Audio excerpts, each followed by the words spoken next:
Everybody, SonGoshuaku live here for my review of WWE WrestleMania 42 Night 1, aka on Saturday. Man, wow, I gotta be honest, do I think this was the greatest show?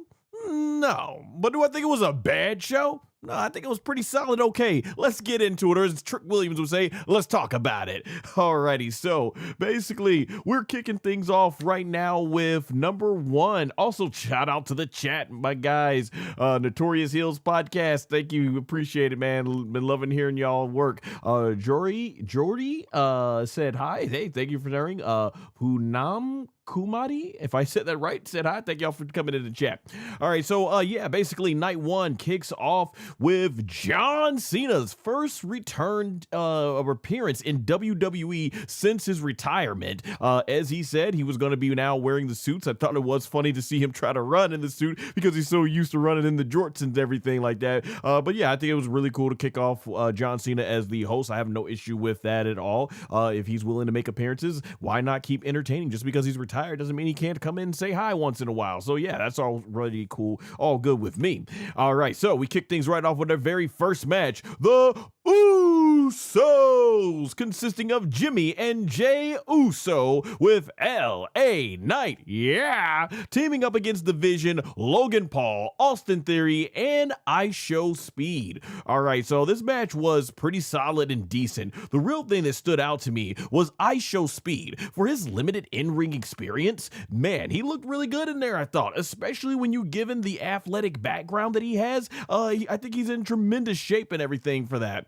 And just as I thought, LA Knight would pick up the win with the BFT. I actually thought he was going to go ahead and pin IShowSpeed. That's what I thought. I was like, okay, IShowSpeed's in here to get the viral moments, but they're also probably just going to have him take the pin so that way you protect Austin Theory and Logan Paul. But yeah, that was not the case. No, Austin Theory, they chose him to be the one to eat the pin here. And so, yeah, the Usos and LA Knight pick up the win. So, a lot of people are very angry about LA Knight's, his positioning on the card and everything. Hey, I would love to see LA Knight be the world champion, but you know what? To give WWE credit, they gave LA Knight a big spotlight here, and I thought what they did going outside the box with him attacking IShowSpeed on in his own streaming and everything like that room and stuff was good stuff, and it definitely put a lot of eyeballs on LA Knight because the first hour of this was aired on the ESPN channel, so I thought that was really was pretty good.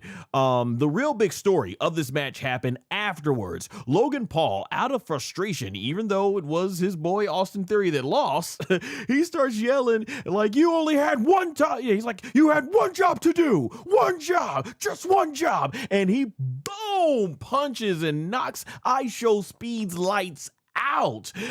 Puts him on the announce table and is about to deliver his twisting splash from the top rope / turnbuckle. But it's at this moment in the story, and I really did like the storytelling here. It's at this moment that LA Knight and the Usos have gained respect for IShowSpeed, because you got to remember, he was accidentally brought into this storyline with the way things played out in the storyline. He didn't mean to hit LA Knight, and the Vision kind of just put him in there. But I think it's like the Usos and LA Knight, they gained respect for IShowSpeed, and they had a change of heart, and it's from there that you get IShowSpeed goes ahead and he does the splash that you would see Logan Paul do. He does it off the top rope and everything, the turnbuckle, and did a beautiful looking splash, I thought, and goes right through the announce table, and it basically destroys the announce table with Logan Paul on it, and that'll be a big viral moment. I did get back on X, and I could see right there already on the spot. You were seeing right there that people were talking about like, holy crap, IShowSpeed did this and stuff like that. And man, I got a lot of respect for IShowSpeed. He's someone who really gets it in pro wrestling, and here's why. I wasn't very familiar with IShowSpeed, honestly, going back to his first appearance at WrestleMania 40 when he was in the prime drink against and Randy Orton. But what I do love, and even though I'm not familiar with him, what I really liked about IShowSpeed is that he would come in WWE with his appearances, and he still does it, and he really helps get these superstars even more over. He gives them big viral moments. Randy Orton doing the RKO to him when he was in the prime outfit, or you think about, I was there in person in Indianapolis when he had, was it Lucas Oil Memorial Stadium when he took that massive spear from Braun Breaker. Didn't matter where you were sitting. Man, that thing looked devastating, giving Braun Breaker a viral moment. He's one of these guys that I feel like when he comes into the WWE, you know, he is there because he truly is a fan of the product and he wants to help get these superstars over with viral moments. And how could you not respect that? You know, there are some celebrities that come in WWE and content creators who probably, you know, would only probably care about themselves or something like that, but he's not one of them, man. He puts his body on the line and get these superstars over. You could tell he's a genuine fan, and for that, I do have respect for him. And I thought it was really cool at the end. You know, I guess he goes back from heel to babyface, and the Usos and LA Knight give him respect, and we're probably going to get a Logan Paul versus IShowSpeed match. But yeah, this was good. Viral moment. WWE gets it. You know, much respect to IShowSpeed. Even as a content creator myself, my main channel is Dragon Ball. I think I heard IShowSpeed actually got permission from one of the executives at Toei Animation to use footage of One Piece in his reaction video. So that's quite a big step moving forward for content creators that like to utilize anime footage, you know, for obviously like reactions or educational purposes, or, you know, just giving their thoughts on the show and everything. So yeah, man, much respect. Overall, I thought this match was solid, decent, did what it needed to do. IShowSpeed was, I thought, the standout, and so yeah, there you go. Before we get to our next match, Ivegwad, if I said your name right, sorry if I butchered it. It's the second PG era. Didn't watch. Oh man, you feel it's this deep PG era. Honestly, I gotta say WWE is definitely gotten away from some PG tendencies and stuff like that and everything. But hey, man, even if you didn't watch, I appreciate you coming to my live stream and everything. So hopefully I can give you some good feedback and you can decide if it was worth it or not to watch and everything, as that's exactly what these reviews are supposed to be for. All right. Oh yes, it is one of the matches I was looking most forward to on this card. Our second match was an unsanctioned match. Jacob Fatu versus Drew McIntyre. I had to go ahead and get a little water break there. All right. So this match was pretty much intense as you would expect from two guys telling the story that they hate each other. They were bringing out chairs, toolboxes, and tables. We got to see Drew McIntyre do the over-the-top rope dive. He only breaks that out every now and then, which I think is really cool because he always wants, you can tell Drew McIntyre is a performer that wants to make sure that it means something. So when Drew goes over the top rope, it's a big deal, you know? So I really appreciate it all as a fan, just seeing him keep certain moves like that special.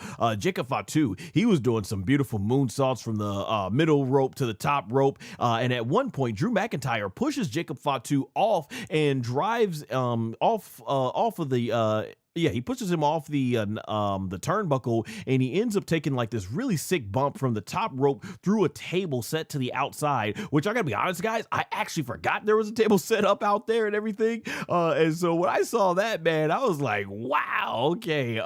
Yeah, when he went through there, the table, I was like, man, that's a nasty bump. And like the way he took the bump, he kind of just like twisted his body and did almost like a swanton bomb or something like that, back first, man, and went through the table. It looked absolutely sick. Definitely had to be a hard bump and everything. From there, despite that sick bump, Jacob Fatu, he gets back in the ring and is able to get Drew McIntyre on the table, and he delivers the jumping moonsault from the middle rope through the table to the top rope through the table to score the 1-2-3, remaining undefeated at WrestleMania, now at 2-0, because I think he beat LA Knight, was it last year and everything? And there you go, Drew McIntyre. There you go, Jacob Fatu.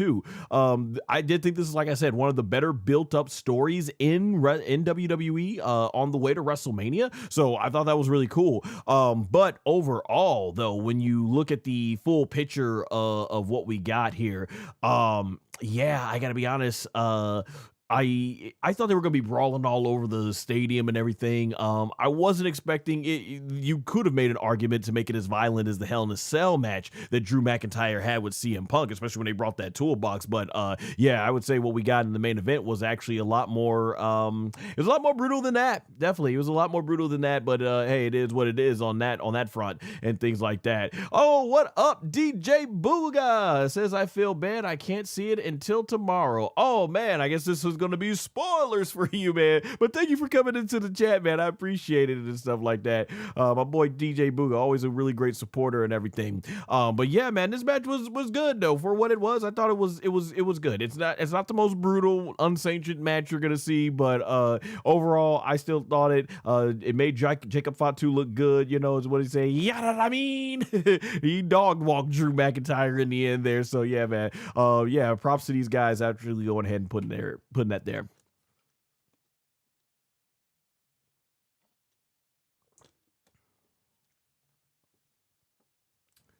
DJ Booga says, so today's show was good. I'm happy to hear. Yeah, it's kind of been polarizing. A lot of people, from what I can tell, the general consensus is that they feel the show wasn't great. It was just okay, solid, decent. I said that at the beginning of the stream and everything. And yeah, I would say good show. Not maybe great WrestleMania spectacular show, but good show nonetheless. And of course, we're only halfway through the show because tomorrow's night too. But our next match was here. Oh man, I got two like screens open up. I'm trying to make sure I get you get it right here. Okay, I'm back on the third match here. Okay, here we go. All right, next match was a fatal four-way tag team match for the Women's Tag Team Championship. Charlotte Flair and Alexa Bliss versus Bayley and Lyra Valkyria versus the Irresistible Forces, Lash Legend and Nia Jax, and it was supposed to be versus Brie Bella and Nikki Bella, the Bella Twins. I will say this, I thought Charlotte Flair and Alexa Bliss came out in a really nice, cool butterfly type effect. Like Alexa Bliss was paying tribute to Bray Wyatt in this like dark butterfly type of outfit, and you had the colorful butterfly with Charlotte Flair, so that was cool. Shout out to Lash Legend and Nia Jax. They came out with a tribute to newly, finally long-awaited WWE Hall of Famers, Demolition, so that was really cool. However, the big part and the biggest thing anyone's going to be talking about when it comes to this match is that we got Nikki Bella coming out, and she confirmed she was not able to get cleared. So taking her place to team with her sister Brie Bella was none other. You all heard the rumors. They tried to be on commentary like, who could have saw this one coming? Well, I think we all saw it on the internet, but hey, I appreciate WWE still bringing the energy for it. We got the return of Paige, and you best believe I was like, yes, let's go. Woo, man, this was fantastic.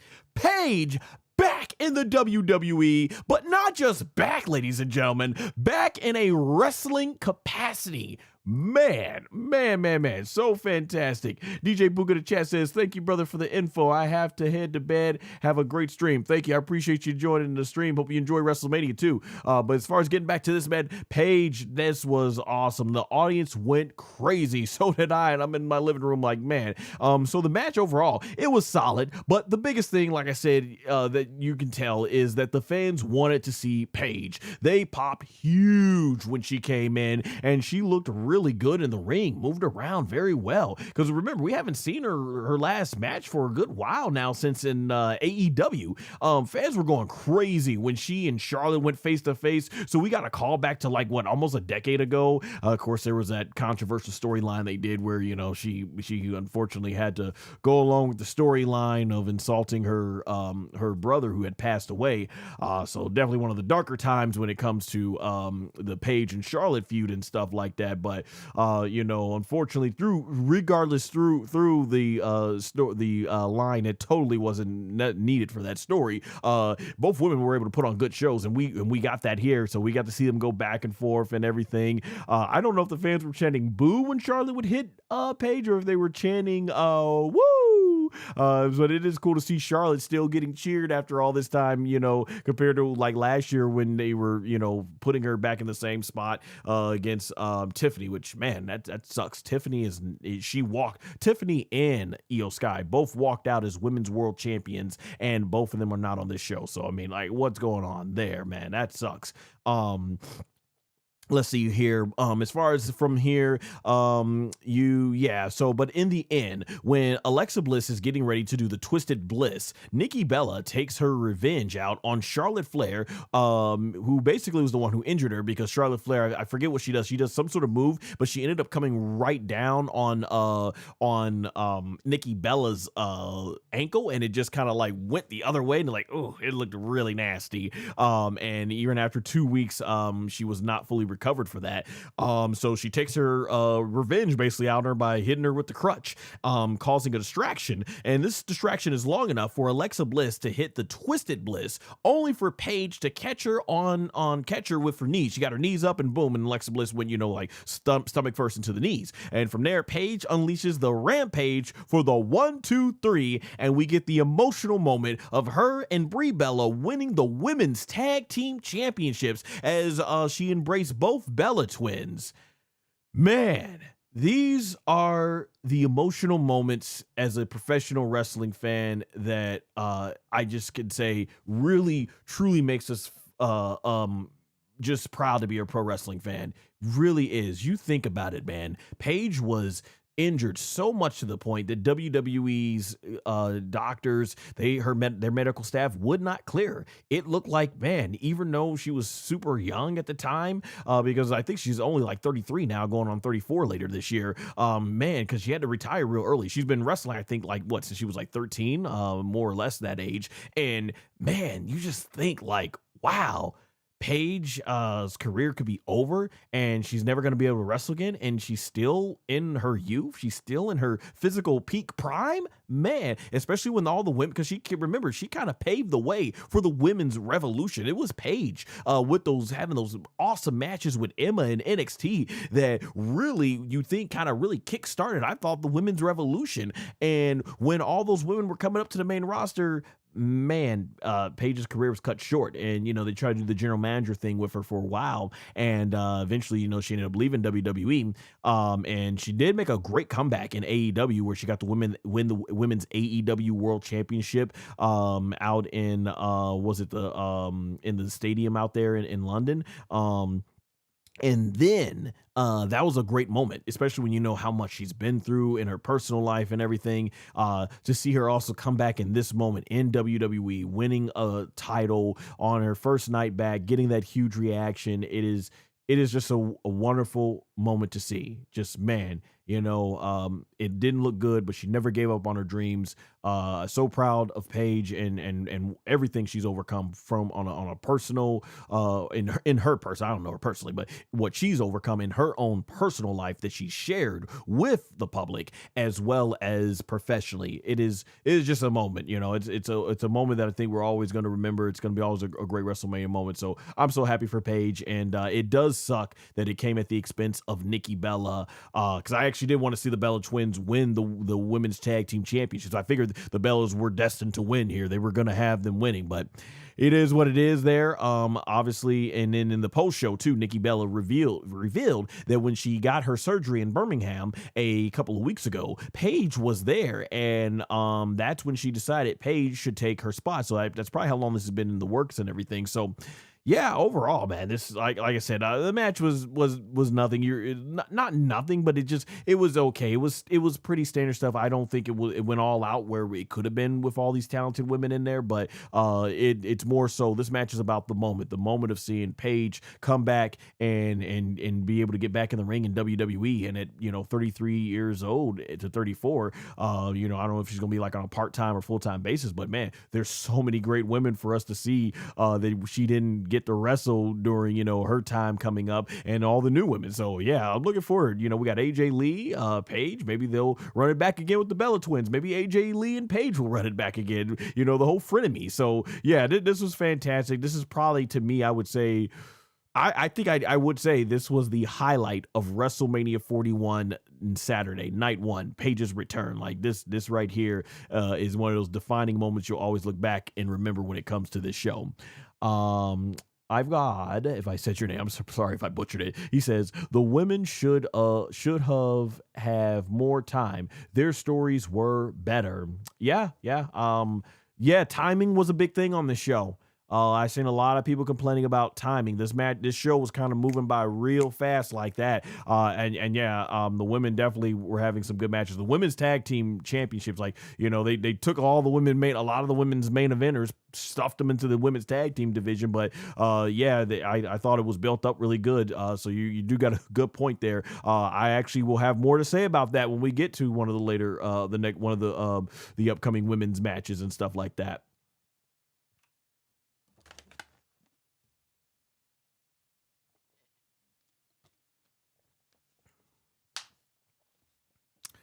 All right, our next match was for the WWE Women's Intercontinental Championship. AJ Lee versus Becky Lynch. All right, so Becky Lynch, she comes out with a live performance of her theme song from by the Wonder Years, and I thought it was basically straight fire. I love the theme song and everything, so I'm really awesome with that. I know back when I first heard it in SummerSlam, I was like, I gotta get used to it, and boy, did I get used to it. Yeah. So yeah, Becky Lynch came out. Then AJ Lee, she had a very touching entrance. She came out with all these little girls dressed up like her as they skipped to the ring with replica Intercontinental titles. It was a great moment. And Michael Cole does a great job too, mentioning how Paige and AJ Lee both had, I believe, their last WrestleMania matches at WrestleMania 31 when they teamed up against the Bella Twins, and now both have made their WrestleMania returns at WrestleMania 42. Hopefully I got that right. I heard that right, because I'm trying to think, did Paige wrestle beyond WrestleMania 31? I don't think she was at 32, or she was in a Battle Royal 33. I don't think I think that may have been Paige's last match. Really a full circle moment when you think about it. Both women, they exchange a lot of great back and forth wrestling action in the beginning. There are a lot of moments where Becky Lynch gets the upper hand on AJ Lee, like hitting her with the manhandle slam. AJ Lee kicks out. By the way, AJ Lee does a phenomenal job selling the manhandle slam. The way she jumps up and throws her body all over the place, and then she looks like she just splatters on the ground when she's out, man. Like when she gets her arms out, her legs out, and she's like, oh, and you know, puts her neck to the side like that. Like, does a great job selling it. I always love that. This is ultimately leads to frustration, because Becky Lynch gets in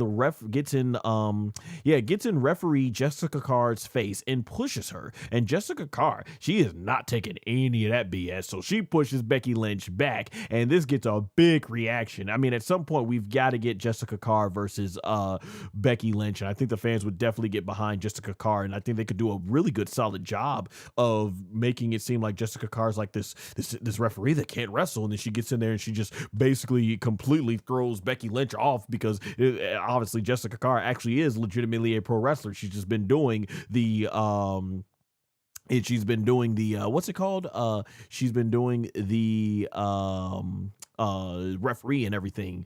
It's pronounced for God. I'm sure you used to mispronunciation with your name, LOL. Oh yeah, absolutely. I had to tell people, it's SonGoshuaku and everything. Oh, I see. Yes, for God, because I like the Roman numeral for God. Got it. Nice, man. Appreciate it though. Thank you for the correction. Getting back to the match here. From here, Becky Lynch, she gets caught in the Black Widow, and this gets a big reaction too, because remember, it's the Black Widow that has made Becky Lynch been tapping out to AJ Lee for months here. And then from here, eventually, AJ Lee is able to get out of the Black Widow, because she ends up grabbing Becky grabs AJ Lee by the hair, causing her to break the submission, and referee Jessica Carr didn't see it. Now, in the closing parts of this match, Jessica is distracted, and Becky Lynch goes back to the corner to remove the turnbuckle pad that she loosened earlier in the match, because Jessica Carr stops telling her, like, you know, you're absolutely unbelievable, like, or something along those lines she was saying. And from here, AJ Lee, she runs into Jessica Carr in front of her, trying to go for a splash, causing AJ Lee to splash Jessica Carr. And with Jessica out of the way, Becky Lynch then smashes AJ Lee's face into the exposed turnbuckle and hits the manhandle slam. Once again, AJ does a great job selling it and gets the 1, 2, 3 to become a 3-time women's WWE Intercontinental Champion. And that's the story. After months of clean tap out losses to AJ Lee, Becky Lynch basically had to resort to cheating to beat her, and that's where it goes. The match I thought was solid, okay. To go for it's for God's what he said earlier in the chat, could have used more time. This was very short, given the grandiose of this story and how much it played out over months, and you know, just how much Becky Lynch could not stand AJ Lee. Yeah, this match was shorter. I think it may even been shorter than their match at Elimination Chamber. It had a screwy finish, and that's it for the storyline. But hey, now both women can move on, because at this point, I think, especially if AJ Lee is going to be here in limited doses, especially if you saw her interview on the post show, if she's in limited doses, I've always said this about part-timers, especially like Brock Lesnar and The Rock, where they would keep doing like these big rematches. Like, well, hold on, if we're barely going to see them, we need to keep these matches fresh as possible, because hey, they're here on a limited basis. So, you know, with AJ Lee, yeah, let's see her get in there with some new faces, because there's no shortage of new women for her to work with. But yeah, overall, yeah, I wish this would have got more time, just to fit the grandioseness of the story they were telling and everything. But overall, it was a solid, okay match, I would say. Could have used some more time, I thought.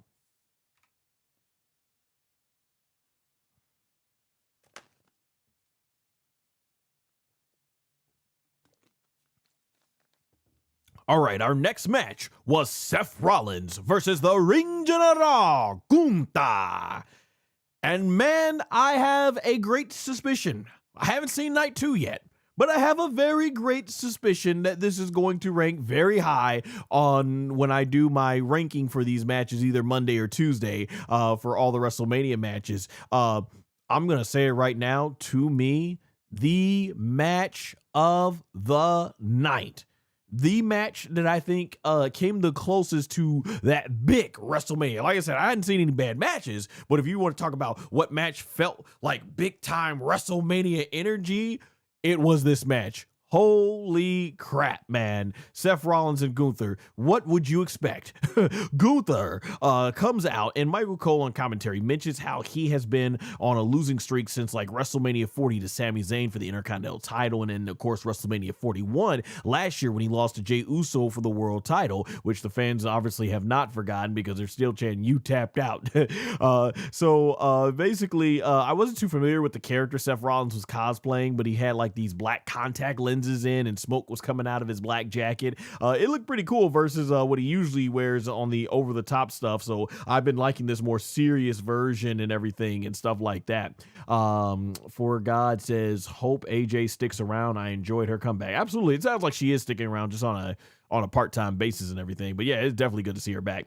But before Seth Rollins can even finish his entrance here, while he's in the ring, Gunther comes out of nowhere with a missile drop kick, boom, and just like, man, the fight just starts going all over the ringside area. It takes a while before it finally gets in the ring and the bell starts. But yeah, Seth Rollins is in like a madman once he's like, just becomes this madman once he starts getting the upper hand on Gunther before the bell even rings. Once the action does start officially in the ring, both Seth Rollins and Gunther are going back and forth with lots of power bombs, buckle bombs, clotheslines, of course, chops. Seth Rollins comes back later in the match with some devastating knees into the stomp that Gunther kicks out of, and that's a great near fall. And the fans are chanting, "This is awesome." And Michael Cole, he calls it a match that went from 0 to 10 real quick. And that's the thing, this match was fast paced.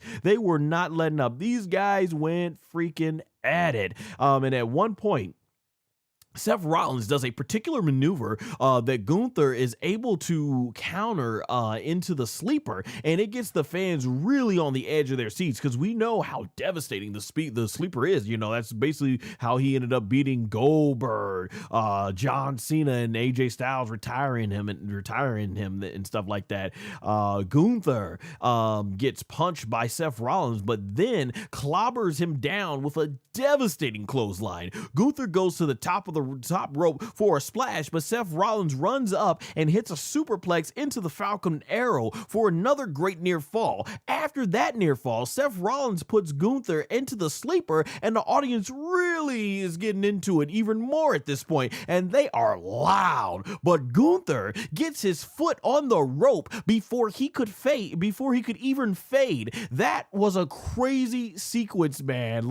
And when you think the sequences in this match was getting going, we get this one. Gunther is outside the ring. From here in the match, Seth Rollins delivers 3 consecutive suicide dives, but when he goes for the 4th one, Gunther catches him and turns it into a powerbomb on the corner of the ring, on the apron, the edge of the ring. Then he powerbombs him on the edge of the announce table. Then he goes on top of the table to try and do another powerbomb, but Seth Rollins counters this into a pedigree on top of the announce table, which does not budge. Then Seth Rollins runs from one announce table and jumps off it into a curb stomp onto the other announce table that Gunther is on, and the table still doesn't break. Yet another great crazy sequence in this match. Audience was going crazy. I was on the edge of my seat, man. And when you think the match, and I think that's what I loved about this match, it was just building and building and building and building, and you're like, man, where's it gonna go next? And then after this, out of nowhere, before you can even digest all of that, because it happened so quickly, Braun Breaker runs out and spears Seth Rollins, confirming the rumors that we indeed heard online that Braun Breaker has been cleared, but WWE wants to take their time building the story, so that's why they didn't do the match here. So yeah, Braun Breaker, he ends up throwing Seth Rollins into the ring. While Seth Rollins is distracted looking at Braun Breaker, who's going up the aisle, Gunther gets back into the ring, comes up from behind Seth Rollins, and puts him in a sleeper. It's here that you get a really good shot, too, of how red Seth Rollins' chest is, all the battle scars from this battle. But from here, Seth Rollins, as much as he tries to hold on, ends up fading, and the referee has no choice but to call the bell, and the winner by technical submission, the Ring General, Gunther. Woo! What a match, man. You put Gunther and Seth Rollins in it, and you just knew it was going to be good, and holy crap, man, what a match. Like I said, this match was building and building and building and building and building, and it had a really big, spectacular finish for the story, and then the post-match stuff. So even though Braun Breaker doesn't get a WrestleMania match, he gets an incredible moment, because this man full sprint down the entire WrestleMania aisle, delivering a second spear. Holy crap, man. The way that guy's like, like, whoa, man. It was sick, and they had this sick camera shot, drone shot, like above him, as it was literally following him. And you guys know those WrestleMania, because they're in stadiums, those WrestleMania aisleways, those ramps, them things are long. So man, the conditioning on Braun Breaker, that was awesome. So even, like I said, even though it's not a match, you're gonna always remember this moment. And then he goes back on a top of the ramp, and the fans are even saying one more time. And then he gets back up on the ramp to embrace Paul Heyman. Up to this point, I thought, like I said, best match of the night. Man, what a match. Just phenomenal, man. Whew, yeah, this definitely was fantastic. A true highlight of WrestleMania 42 night 1.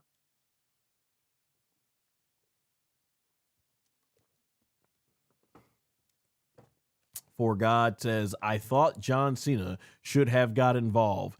Well, to John Cena's word, he said he's going to be a man of his word, and said that moving forward, his WWE appearances, he's going to be in a suit and everything, and things like that. So I can understand he probably wouldn't want to get physically involved, just because he doesn't want to tease the fans that, hey, he's getting back, and hey, maybe they're going to build to a rematch. What I would have loved to have seen is a backstage segment. Like, even though John Cena was the host, we didn't really get a lot of interactions. I remember when The Rock was the host in 2011, we got a lot of cool backstage segments with The Rock. It's kind of like Cena just came out there twice, I think, and there you go. One thing I thought would have been cool is to see Gunther get in John Cena's face and, tease him about how, I made you tap out like a little beep. beep, right? And you could have had him basically motivate Seth Rollins because of all their battles. Would have loved to seen some play off of that, but yeah, they didn't go that route and everything. Oh man, I missed it. I gotta remember to change the graphics here. Yeah, so that's when Braun Breaker right there was coming running down to that 6 spear. Like, man, look how much in the zone he was coming down from that aisle ramp. Dude wasn't even sweating. Dude wasn't even gas. That is the incredible conditioning that it takes for these WWE superstars, and why I will always one of many reasons why I will always have much respect for what these men and women put their bodies through to be that conditioned for the ring. All right, next up, oh, they had the WWE Hall of Famers come out. Oh, did I not? Okay, I didn't. All right. Apparently, I did not do the Hall of Fame. I didn't get a photo, a graphic for the Hall of Fames. But right quick, I thought the WWE Hall of Fame was pretty good. I thought Stephanie McMahon's daughter spoke really well. Linda spoke really well. Stephanie McMahon spoke really well. Obviously, it was a great speech. I love the video package they did. Took up like the whole first hour and stuff. Would have loved to have seen the families of Bad News Brown and Sid Vicious speak. Also too, it was great to see Demolition finally get their long-awaited Hall of Fame ceremony. And as well enjoyed AJ Styles' speech, which was a lot shorter, but you know, my thing is with AJ Styles, he kind of gave us his big retirement speech when we saw that back on Monday Night Raw. So I thought that made sense. Another thing too, it was really cool to see Hulk Hogan and Andre the Giant get their rightful spot as the second ever inductee of the Hall of Fame, and get inducted in the Hall of Fame for matches and stuff like that. Would have been better had it been last year when Hogan, you know, was still alive, but I understood they didn't want to risk putting Hogan on there because he's getting booed out the building. And now you're seeing Hogan having passed away. A lot of fans are giving him more respect and everything for what he did in the business and things of that nature. Yeah, it was cool. They brought all the Hall of Famers out there and everything, and they did something interesting that they haven't done before. Usually the headliner comes out first, which we did get AJ Styles come out, but then Stephanie McMahon came out and they sit AJ Styles, or they made AJ Styles and Stephanie McMahon stand next to each other. So yeah, I don't know if that's going to be a new thing moving forward for the Hall of Fame, but yeah, they had two basically headliners get the spotlight there. All right, we go to our next match, the WWE Women's Championship match for, oh, am I right here? Okay, now I've got my notes already. The next match was for the WWE Women's World Championship, Liv Morgan versus Stephanie Vaquer. All right, so one of the best matches that I thought has been built up extremely strong on WWE programming. And when this match looked like it was the first way they were going in WWE TV, I was like, I wasn't really sure about it, because I'm like, Stephanie Vaquer, you know, I like I said, I think she's fantastic in the ring, but I felt like WWE really wasn't going all out on her storylines in her matches, and I was like, I'm not sure what this is gonna be like with her and Liv based on how they've booked all the other matches with Stephanie. Like, it's just gonna kind of be simple where it's like, okay, Stephanie is basically saying that she's number one, and Liv Morgan's like, well, no, I'm going to be number one. And I'm like, that's going to be about it. But no, credit to both these ladies, because they really went in and making their characters work in this storyline to where they hated each other. And I really love the dynamic of the story that they were telling, with how you have the woman such as Liv Morgan, who basically had a quicker time in terms of getting her foot in the door at WWE. But then she had a long time at reaching the mountaintop in the main event and then becoming Women's World Champion. And then with Stephanie Vaquer, you have the woman who had a much quicker time getting her foot, or no, she had a much longer time at getting her foot in the door in WWE. But once she got that foot in the door, holy crap, man, did she have a much quicker time than Liv did at getting that world title and getting the main event spot. So the dynamic with both women were really good. And man, like the way they made it, and Liv Morgan, I love, yeah, she came out doing a live performance of her theme song, Trouble, with the exact backup dancers that she had in the video. Really really funny too, seeing her and Corey Graves on the post show, by the way, do the dances together. But overall though, man, I thought the new theme song works for Liv Morgan and everything. Real talk, like I said, a lot of credit goes to both of these women for what they did to build up this match. So Stephanie Vaquer comes out and the match starts off intense with Stephanie Vaquer taking down Liv Morgan and going right to the head. She injured because, of course, when she basically she knocked Liv Morgan so far, you know, so hard, like in the back with her forearm, Liv Morgan's head just crammed right into what was it, Roxanne Perez's head, and it created this big hematoma on her head, and she got black eyes. Like, man, and Liv wasn't actually wearing a lot of makeup in this match, and I think it was just short, and I think it just made her look that more awesome, epic, you know, B bad A capital double dollar signs, you know, stuff like that. That being said, for the match, I do appreciate both women going in there and just, you know, trying to rip each other's heads off right in the beginning, because this is the type of thing you would want in this type of feud and everything. Now, Stephanie Vaquer actually lands the Devil's Kiss quite early within this match without any reversals. And you hear the massive WrestleMania audience doing the Booker T, and Stephanie Vaquer was doing it for a long time, almost did, I think, maybe 10 of them. So it was just like, you know, and all that stuff. So, yeah, no, it was great to see the audience doing that. But I think that should have been a wake-up call for me early on at the length of this match, because usually if you look at any of Stephanie Vaquer's matches, they usually like to build towards that because it's such a great heat. Like, Stephanie steps up for the Devil's Kiss, and then whoever's about to be on the receiving end of it, they reverse it, and the fans go boo. And usually Stephanie Vaquer usually has to really work hard through her matches to finally be able to land that, and once it builds and you build and build, it makes the people go crazy even more. But I'm like, man, they're doing this right off the bat. I'm like, okay, that's a little unusual. So Stephanie Vaquer actually, yeah, after she does the Devil's Kiss, at one point the audience becomes unglued because Liv Morgan teases doing the Devil's Kiss to Stephanie, but to no avail, as Stephanie ends up countering and eventually leads her to doing the move where she picks up Liv and slams her on the back onto her knee. Interestingly enough, Stephanie Vaquer actually lands the Oblivion on Liv Morgan and picks up a near fall, to a huge reaction from the audience. So I did like that take there. Now at this part of the match, I actually feared that we were going to get the match cutting more shorter than what it actually was, because we already started getting interference with the match. And I'm like this at this point, I'm like, hold on. I'm like, let these women cook. Let these women cook, because I'm enjoying the back and forth action. I think Liv and Stephanie were cooking in this match, and I'm like, why are we now getting interference? Like, let this match breathe. Like, it's like, why are we doing this? We got to the Devil's Kiss quickly without building any drama or tension around it. Now we got Raquel and Roxanne already interfering, and that's what happens. Roxanne Perez distracts the referee, while Raquel Rodriguez knocks Stephanie Vaquer off of the top rope onto the ropes, leading to Liv Morgan hitting the Oblivion, but it ends with a near fall. The match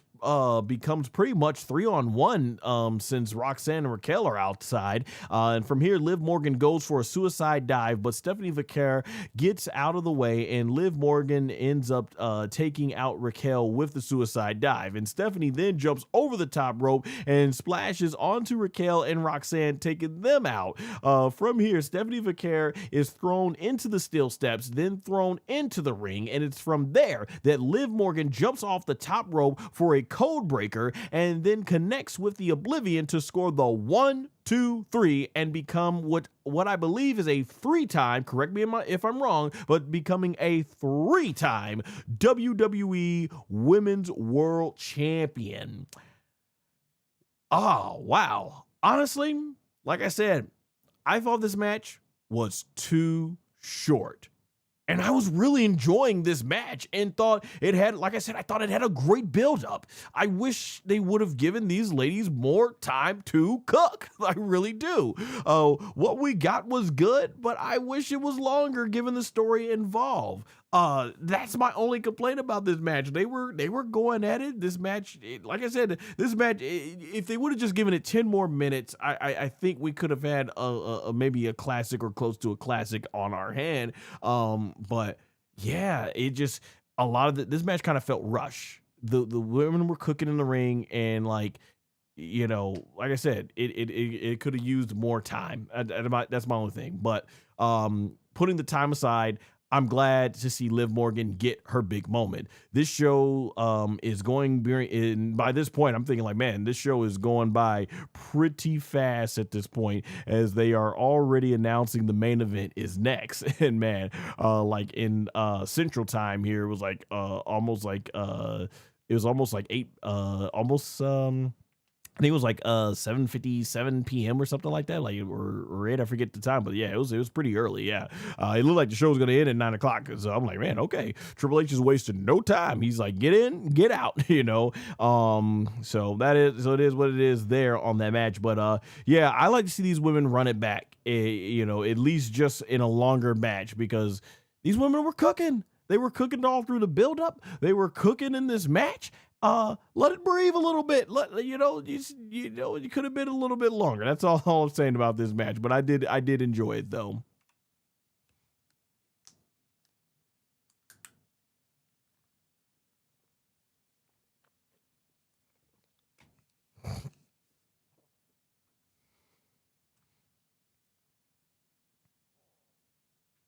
All right, but before we get to the main event, John Cena, as the WrestleMania host, comes out in the ring announcing the live attendance.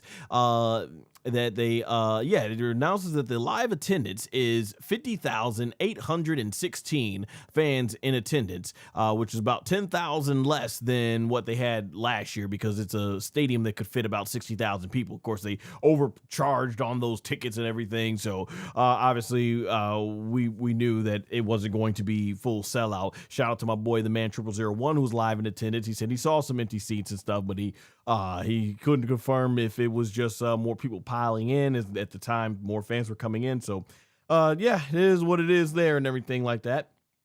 But overall, I had the biggest reaction, moment where I was going crazy. I was like, yes, woo! Bianca Belair, man, big fan. One of my favorite performers in WWE in recent years, man. Bianca Belair coming out.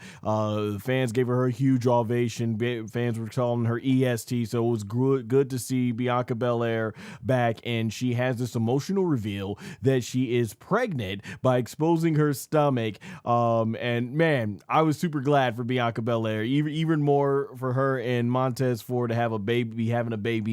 And John Cena, he thanks her for sharing the news with everyone in attendance. Yeah, obviously it's been a hard year for Bianca Belair. That finger injury 1 year later has kept her out. And if anyone's heard some of her interviews, out of character interviews, one of the things she was saying is it was always tough for wanting to know when she wanted to be a mother or not, because on one hand, the thing is like she's in the top peak of her career and stuff like that, and so you don't want to give that up and you don't want to lose your spot. But then at the same time, she also wanted to make sure that she can have a baby while she was still young enough and everything. And being out for a year, you might as well, I'm thinking from their standpoint, you might as well, she's had this injury, was going to keep her out for a year, so might as well, why not, and everything and stuff like that. So, it looks like her finger is still recovering. She got the surgery that she needed. And, yeah, like I said, I'm happy for Bianca and Montez Ford and everything. I'm glad they're finally able to have their baby, and Bianca, I know, will come back even stronger. But, this does pretty much confirm that we are probably not getting Bianca Belair back until 2027, probably, most likely. Yeah, she probably won't come back until 2027. And things of that nature and things like that. And this is one of those things where I'm like, oh, from a prediction standpoint, like I'm in the no DQ prediction lead. I chose Jade Cargill because I'm like, I think they're keeping that title on Jade Cargill until Bianca Belair can come back and they can tell that story.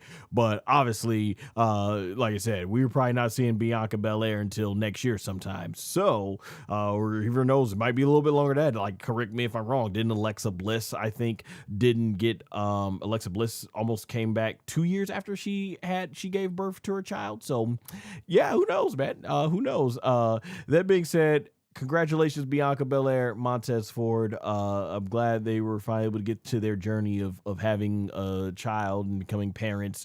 But yeah, as far as the storyline goes, I'm guessing Rhea Ripley is definitely winning that championship tomorrow night. And hey, if that's how I'm losing my prediction, it's fine, because more importantly, Bianca and Montez Ford are parents, and I'm happy for them and everything. And as a big Bianca Belair fan, I look forward to the time coming when she can get back in the ring. But obviously there are far more important things that they are going to be dealing with, thankfully, and that's getting that finger right and bringing that wonderful new life into this world. Congratulations again to Bianca Belair and Montez Ford.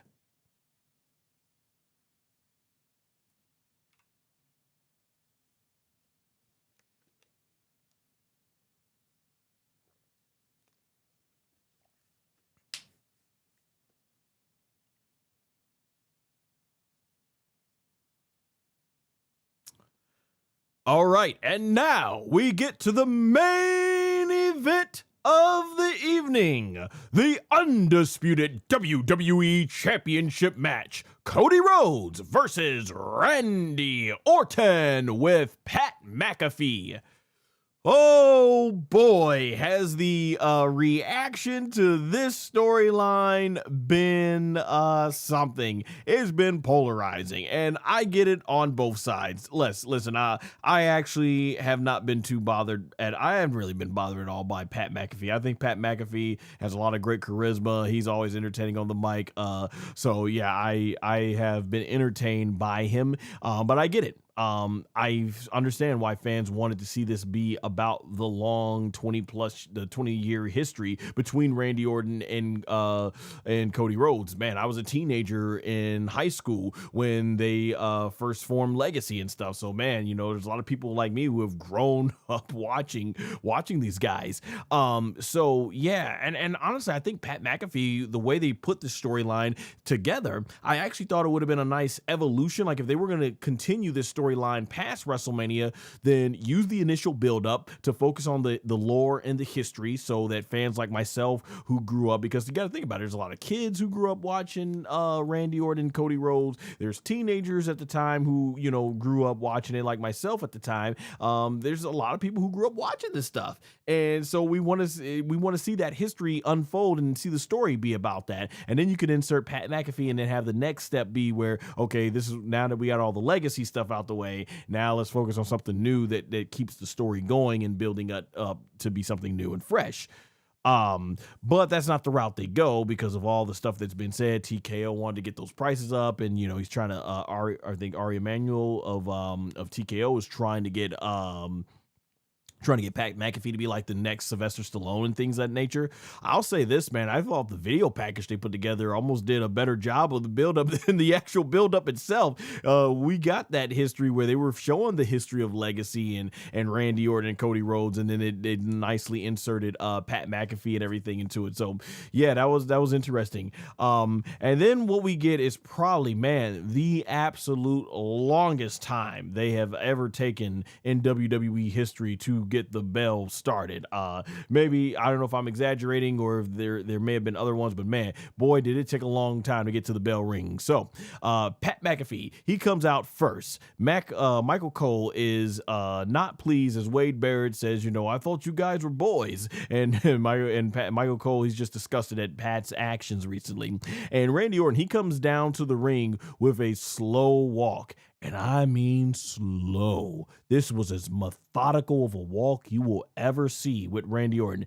His song must have played the chorus 4 or 8 times. The chorus, I hear voices, in my head, was like, I hear heroes dying. I hear something crying. Like, I forget the lyrics a little bit right now off the top of my head. But yeah, the chorus where the fans are singing it, yeah, that had to play on loop so many times. Randy Orton took his sweet time slowing down. And I'm getting to the point where it's like, man, you know what? If they would have picked up the pace on these entrances, maybe we could fit. Maybe we could have fit Julia and against Tiffany Stratton on this card. Maybe we could have hopefully fit Io Sky versus Asuka on the card tomorrow night. So it's like, wow, yeah, they took a long. This was a long Randy Orton entrance. This is of course Randy Orton's third WrestleMania main event. And I'm glad that this was mentioned by Michael Cole because of course. He had main evented 3 different decades in the 2000s against Triple H at WrestleMania 25, in the 2010s at WrestleMania 30 against Batista and Daniel Bryan, and of course now in the 2020s against Cody Rhodes at WrestleMania 42. And it's also a funny moment where Pat gets on the other side of the ring and he does the Randy Orton pose, the classic Randy Orton pose and stuff like that. And I think Randy Orton does the pose now like this and everything. So I thought that was pretty funny. And Michael Cole was ragging him for that on commentary. So Cody Rhodes, he has a really cool superhero theme entrance showcasing all the different personas over the years. Like when he first came in, it's like the rookie wearing the green trunks. I think when he was like teaming up with Hardcore Holly and also being managed by his father, Dusty Rhodes, the late great American Dream, Dusty Rhodes. And then they showed him when he was basically the dashing Cody Rhodes and was wearing the mask, and then you got to see him as Stardust, and then his comeback to WWE from 4 years ago and stuff. So yeah, and then he comes out in this golden mask and golden robe, and he even has his daughter Liberty and his wife Brandy at ringside, and he hugs and kisses them and everything. So that was a great moment to see. And they did a good job because even with like CM Punk and Cody Rhodes, they really did a good job, I thought, making it look like, oh, this is it. Cody Rhodes, this is his last moments as WWE champion, right? So I did like the suspense they were building up here. So after, once again, like I said, a very long wait to finally get to the match started, we finally get to the introductions, and Pat McAfee pretty much steals the microphone from Alicia Taylor and takes a page out of Paul Heyman's book and does this big dramatic over-the-top introduction for Randy Orton. Then Alicia Taylor does Cody Rhodes' announcement, and before the bell even rings, Pat McAfee attacks Cody Rhodes with the microphone, and Randy Orton and Pat both jump Cody Rhodes. But Cody is able to get the upper hand and give Pat McAfee the crossroads and puts him on the announce table. Then Jelly Roll comes out of nowhere and delivers a flying elbow from one announce table to the other announce table to Pat McAfee, breaking through the table. This creates what I believe at the time is a plot device because Pat McAfee is on a gurney and carried out, and he's making and it's making us believe that he's not going to get involved. But if anybody's been watching wrestling, I've been watching WWE, particularly pro wrestling, since 1994. So anyone who's watched it for any significant time, you know this song and dance and where this was going in the story. And I did think it was funny. Pat McAfee, he gives a thumbs up to the audience and they boo him, and so he turns the thumbs up into a middle finger. So he's like, ow, but that's still up and everything. So I did think that was funny. And so from there, the bell finally rings.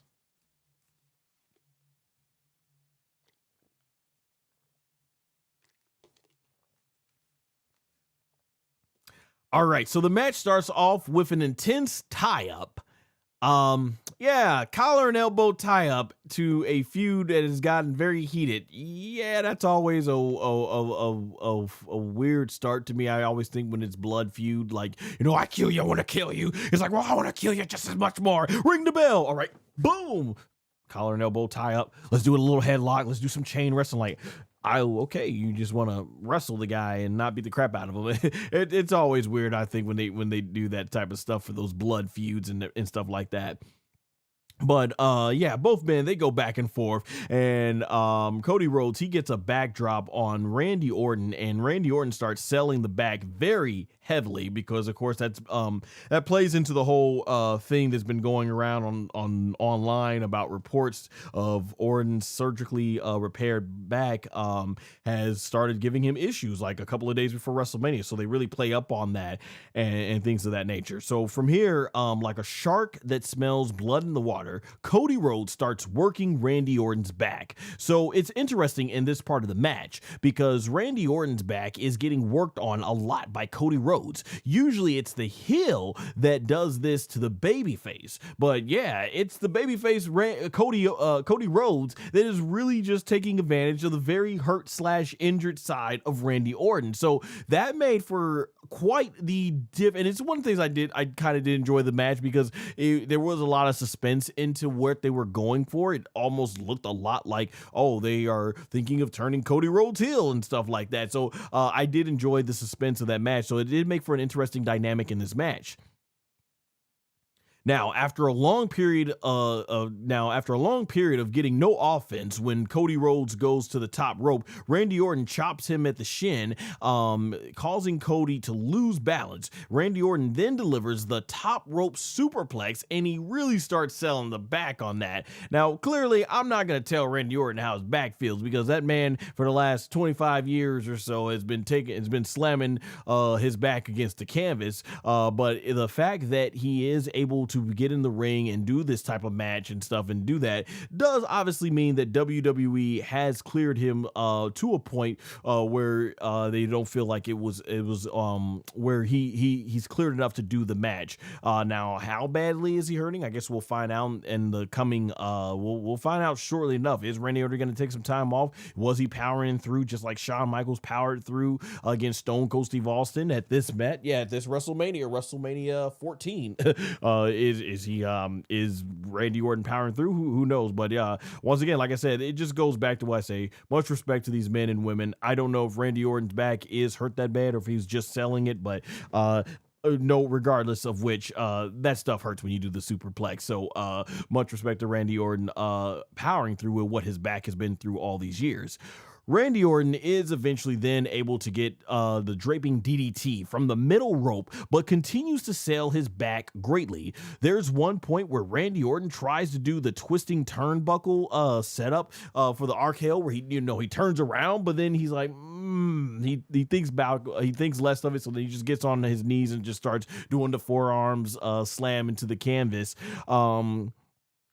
So from there, that's when he thinks twice about it, and he's taking his time because he doesn't want to hurt his surgically repaired back. And Randy Orton, he drops Cody Rhodes back first. He tried to go for the RKO, but it doesn't end up doing anything.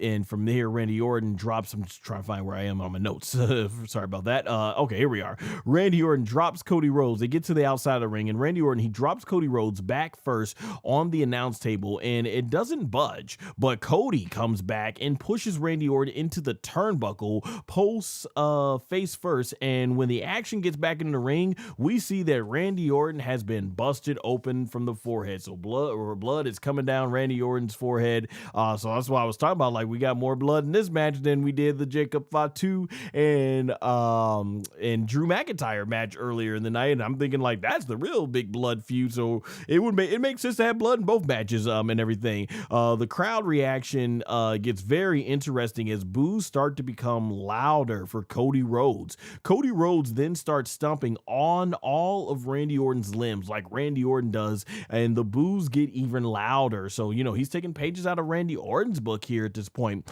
And a lot of this match really just feels like Cody is working heel and Randy is working as the sympathetic babyface. Cody, he wipes the blood. There's one part where Cody wipes the blood like a badge over his chest, like a badge of honor. And Cody Rhodes even delivers Randy Orton's own draping DDT from the middle rope. Cody Rhodes starts doing the RKO setup, and I'm like, all right, this historically has not worked good for people. We all remember WrestleMania 28, that when John Cena couldn't beat The Rock, couldn't put The Rock away with anything, so he starts doing the people's elbow, and it cost him. And so from there, sure enough, Cody Rhodes, after he starts doing the RKO setup, sure enough, Cody, as he goes for the RKO, ends up getting caught into Randy Orton's own move, catches him. Yeah, he gets caught into his own move because Randy catches him with the crossroads. And basically from there, Cody gets caught into Randy Orton's counter crossroads, but Cody kicks out at 2. Cody does get a backslide pin on Randy Orton, but Randy kicks out, and just as they get to their feet, Cody Rhodes out of nowhere lands the RKO on Randy Orton, but Randy kicks out at 2 at a very close near fall. So yeah, audience is getting really into it, and I had to feel like at this point in the match, I'm like, yeah, this is definitely much better at this point of the match, because yeah, the fans are really starting to, yeah, like I said, they're getting into the match. This match is definitely starting to feel a lot more better than the John Cena match we got last year at WrestleMania between Cody and Cena. And of course, Cody and Cena redeemed themselves at SummerSlam for a much better match. Speaking of the match with John Cena, I was saying by this point in the match, Cody should have been, this is the type of vicious side he should have been showing in that match against John Cena last year. So we were definitely getting that vicious side of Cody Rhodes. But both men, they start exchanging blows. Fans are booing Cody and fans are cheering Randy. So, you know, it's like Cody, boo, Randy, yeah, Cody, boo, Randy, yeah. So yeah, like I said, all just getting really into it. And this was an interesting part in the match. Cody Rhodes, he hits a thumb to Randy Orton's eye, blinding Orton, and Orton ends up accidentally clotheslining referee. No, he ends up doing the RKO to referee Charles Robinson, and that's where you know there's going to be shenanigans in this match. So what's interesting in the commentary is Michael Cole at this point is doing a lot of talking about how essentially when it comes to this is that you can't blame Cody Rhodes after everything Randy Orton has done to him. So rather than being like, I can't believe Cody is giving up his morals, he's like, no, that's what you got to do, because Randy Orton, you can't blame him. Look what Randy Orton's done to him and stuff. So yeah, that was good. Let me take a quick water break here.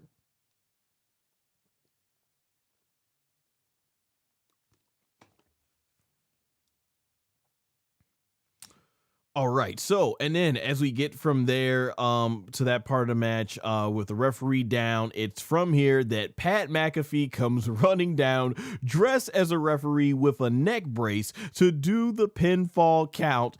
Cody Rhodes kicks out at 2 though. I did think it was funny that the fans start chanting, "Ref, you suck! Ref, you suck!" at Pat McAfee. Then in the closing parts of this match, Randy Orton, out of frustration, RKO's Pat McAfee, because of course you can't trust a snake. Have we not learned from Jake the Snake Roberts, the Viper? He is a Viper after all. And then from there, Cody Rhodes runs up behind him and delivers the crossroads, and referee Charles Robinson comes to and counts the 1, 2, 3. Thus, Cody Rhodes has retained the undisputed WWE Championship.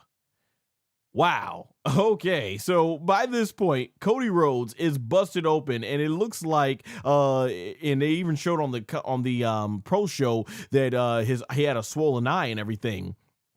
But yeah, he's busted open at this point, has a swollen eye, and as he is celebrating with the championship, Randy Orton grabs the title out of nowhere. Or I think he got the swollen eye after this, but yeah, Randy Orton grabs the title out of Cody's hands and lays him out by hitting him with the title belt face first. And like I said, that might have been where he got the swollen eye. Randy Orton by this point puts the championship belt goes back to the he puts the belt down and goes back to the corner and delivers the punt kick to Cody Rhodes, a move we haven't seen in a few years, since like 2020 to 2021, when he started channeling that old 2009 Randy Orton energy, and he did it so here. And Cody Rhodes sold this thing like death pretty much. From here, WrestleMania 42 Night 1 ends with a bloody Randy Orton standing over a broken, bloody Cody Rhodes with the WWE Championship, as Michael Cole says, well, so much for being your brother, while surprisingly quite a few other fans in the audience are booing Randy Orton now after cheering him. And that's a wrap on WrestleMania 42 Night 1. It's in the books. Man, you know, as I get to the finish of this match, I was like almost wondering for a moment, like, I'm not sure with that ending if it almost felt like Pat McAfee didn't ultimately end up being needed that much. I mean, I guess they were trying to help him, but I'm not sure even how much it really moved WrestleMania business. Yeah. Wow. So, it's like I was saying, and this goes for the main event for tomorrow, that's going to happen later on for WrestleMania night 2. A lot of fans and some family members, they were asking me, who do you think is going to win? And I was like, it really doesn't matter. And it should matter. But it doesn't matter. I'm like, Cody Rhodes, if he wins, we know exactly what we're going to get with him as undisputed WWE champion. And it doesn't hurt Randy Orton to lose because he's a bona fide Hall of Famer. Whether he gets a 15th championship reign or not, it does not define Randy Orton's legacy. Randy Orton is a set man. His legacy is established. Vice versa, if Randy Orton wins, awesome moment for him. He gets that 15th world title and gets closer to Triple H and John Cena's reigns. Or I think he's tied with Triple H, so he gets tied to Ric Flair and John Cena's reigns. And there you go right there. And I always figured, like, okay, if Cody Rhodes loses, then he's probably going to get the title back anyways. And I'm like, it doesn't hurt Cody Rhodes because this is not from WrestleMania when they first fought with Ted DiBiase, who was also in attendance, Ted DiBiase Jr., when Ted DiBiase Jr. And Cody Rhodes had that triple threat match with Randy Orton. That was a time where Cody Rhodes back in 2010 at WrestleMania 26, I believe.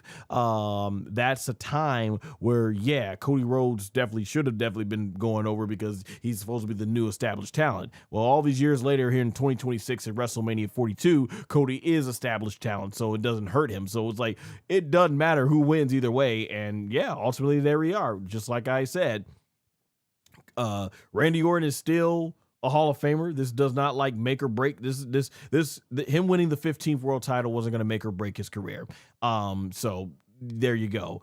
I thought Randy Orton was probably going to win. I thought they had bigger plans. Who knows? Will we see more Randy Orton? Does this feud continue? Will we see Pat McAfee ever again? He came in, did R. Emanuel and TKO a big favor. But will we see him after this? Because it looked like he was going to be departing from WWE. So yeah, and I guess it's the weird thing about this finish is I think most more than anything, WWE fans, we all just want to feel like things matter. And if they don't matter, is this just something where they just brought Pat McAfee in for a quick shoehorn of a way of trying to sell the remaining WrestleMania tickets? And now that it's done, he's gone, and there you go. Now Cody moves on to the next challenger, or what else is going to go down? So it's like, who knows? And at this thing, I've heard some fans say that this finish felt a little flat, and yeah, I could see that because it's like I wasn't even sure what to make of this and everything. Cody Rhodes' title reign continues, so I'm happy for that because I like Cody Rhodes, and this idea of him turning heel, I'm like, I'm fine with Cody Rhodes. I understand a lot of fans feel he's gotten stale, but I still enjoy Cody Rhodes and stuff and everything. I was a big fan of him going back to when he broke out of Legacy and stuff, and when he became started becoming like his own wrestler as a singles wrestler. I wanted to see him get pushed in the main event back then. So now that he is finally getting this main event push, and he's been able to main event WrestleMania 3 times in a row with some of the biggest stars in WWE history, I'm glad. So I'm enjoying the ride. Yeah, the ending, I guess it was okay, but ultimately, what does it mean long term? And that's the thing about this match. What was the effects of this match going to mean long term for the future of the company and building up new stars and because you got two guys who are established and stuff like that. So yeah, it was a finish and they got to it, and it is what it is. If you disliked it, I understand. If you like it, I guess I understand as well. It was nice seeing Pat get what he deserved in the storyline by Cody Rhodes from that standpoint. I mean, by Randy Orton from that standpoint. But yeah, it just if it's not a finish to me that makes you go like, oh snap, I can't wait to see what's going to go on, man, what's gonna happen next? Like, oh my gosh, like it's a finish that kind of leaves me more like, okay. they did it. And, I'm like, I don't know what to make of it. Like, is this gonna, what's the future here? So it's gonna be interesting to see where things go next here. Yeah, it was a finish. That's what I gotta say. It was a finish, and it certainly is probably this is not going to end up being my top match of the night, honestly, and everything. So I'll say that much. But overall, I did actually enjoy the match, though. I really did. I enjoyed the match. I did like the thrill ride of, oh man, are they actually teasing Cody's gonna go heel here? Only for it. No, he got the babyface treatment and everything and stuff like that. But yeah, it was an interesting dynamic to do that where Randy Orton, he didn't get much sympathy through this and everything. So yeah, we'll see where this goes, and stuff like that. And so as we conclude here, overall, WrestleMania 42 night 1, Saturday. Like I said, I didn't think this was the greatest show, but I don't think it was bad. It was solid. It was a solid, okay show. There was nothing on this show that had me going like, the finish was kind of like, huh? But for the Cody Rhodes and Randy Orton match and everything, in terms of how they played out with Pat McAfee, but there was nothing that made me go like, oh my gosh, this was horrible. This was awful. Like, this was just a waste. And I'm like, no, it was a good show. It was a good show. I thought it was a solid show, yeah, I enjoyed it. It was a good, like almost a 4-hour show and everything. So I felt like it was a good watch overall. So we're only halfway through WrestleMania, of course. We'll see where WrestleMania night 42 night 2 ends up taking us, because that's where they're going to go big. That to me tomorrow, later on, because it is April 19th now. This is going to be something where it's like, man, WWE has a really great opportunity for night 2 for some breakout young talents with Javon Evans, Trick Williams, and Oba Femi. I'm most looking forward to Brock Lesnar versus Oba Femi, hoping WWE does the right thing. We got CM Punk and Roman Reigns in the main event, which I think is going to be a better main event. So yeah, night 2, certainly I think really is going to knock it out of the park in order for this to go from solid, okay WrestleMania to potentially a great WrestleMania. But it's going to be, even if night 2 is tremendously great, it's probably going to be one of those things where people are going to be like, yeah, if night 1 only was just as good, this would be one of the greatest WrestleManias of all time and stuff like that. So yeah, but overall, like I said, I don't think it was a bad WrestleMania. I just don't think it was a great WrestleMania either. It was a solid, decent, okay, good WrestleMania. And then let's go over to the chat and see anything new has come up. From the looks of it, no. 180 of you joining over in the vertical chat. I appreciate that for the views. And then 14 of you joined over. I appreciate that as well. And the horizontal chat. So yeah, definitely good to be back here on the WWE channel and everything like that. Well, guys, thanks so much for joining me for the live stream, and I will be back later on tonight with a review of WWE WrestleMania 42 Night 2 Sunday. And I will also be back as well on Monday or Tuesday for a ranking of every WrestleMania 42 match. Until next time, guys, see you real soon. Take care.